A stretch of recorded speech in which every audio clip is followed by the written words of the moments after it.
जितना आजकल ये चल रहा है कठिनता, यूजलेस प्रश्न वगैरह चलते रहते हैं। आजकल मैं कई बार यूट्यूब्स वगैरह पे देखता हूँ, बच्चे प्रश्न पूछते हैं तब हमें भी लगता है पता नहीं कहाँ कहाँ से आते हैं।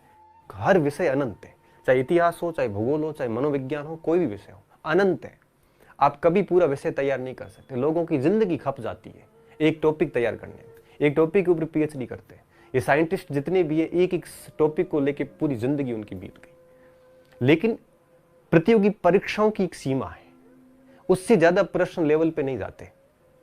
अब आजकल हर भर्ती परीक्षा में 10-10, 12-12 सब्जेक्ट है सिलेबस में। अब 12-12 सब्जेक्ट कोई भी विद्यार्थी कंप्लीट कर ही नहीं सकता। ये जितने भी टीचर पढ़ा रहे हैं, आप उनको भी अगर आप अपनी तरफ से सवाल पूछ लो, उत्तर नहीं बता पाएंगे। मैं गारंटी के दावे के साथ कह सकता हूं, आप एक सीधा सा रैंडम प्रश्न कर लेना, कहेगा 10 मिनट बाद में उत्तर देता हूं। हमारे साथ भी होता है ऐसा। जब भी कोई प्रश्न आता है तो हमें भी सोचना पड़ता, पता नहीं क्या उत्तर है इसका, देख के बताना पड़ता है। तो ऐसा कोई आपको लगता होगा कि शिक्षकों को वगैरह को सबको सब कुछ आता है? किसी को नहीं आता ये सब। एक विषय अनंत होता है, तो आपको ये कभी तनाव नहीं लेना है कि मुझे आता नहीं है, नया कोई सवाल आ गया और हम डर गए। ये डरने की जरूरत नहीं है। ये जितने भी सफल लोग आप देख रहे हो, इनको भी सारे नहीं आते। ये भी परीक्षाओं में 65% लाके ही पास हुए।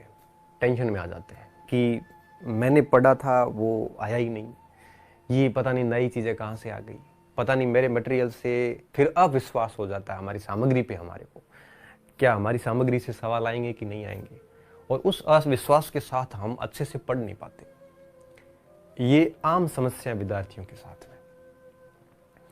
देखो विद्यार्थियों, जब हम किसी से तुलना करते हैं कि वो इतने घंटे पढ़ता है, मेरे इतने घंटे हो नहीं पाते हैं, उसने इतनी बड़ी बड़ी किताबें पढ़ रखी है, उसके साथ ये है वो है, ऐसी कभी किसी के साथ तुलना मत करिए आप। क्योंकि आप एक पैरामीटर देख रहे हैं, घंटे वाला।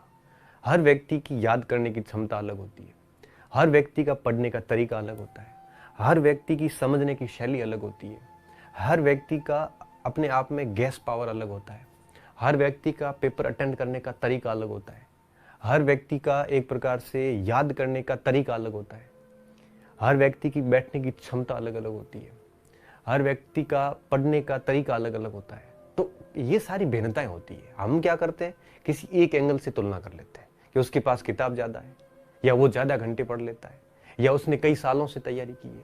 ये सारी चीजें गौण हो जाती है। आपको इन चीजों से अगर आप तुलनाएं करोगे, आप एक एंगल से तुलना करोगे तो बाकी एंगल छोड़ के अगर आप एक एंगल से तुलना करोगे तो निश्चित रूप से हम कहते हैं ना कि पराई थाली में घी ज्यादा एकता है, दूर के ढोल हमेशा सुहावने नजर आते हैं। तो वो दूसरी चीजें हमें अच्छी ज्यादा लगेगी, वो चीजें हमें ज्यादा आकर्षित करेगी, और हम उन चीजों से आकर्षित होकर डिस्ट्रैक्ट हो जाएंगे रास्ते से, और अपन पढ़ नहीं पाते। इसलिए किसी से भी कोई तुलना ना करें।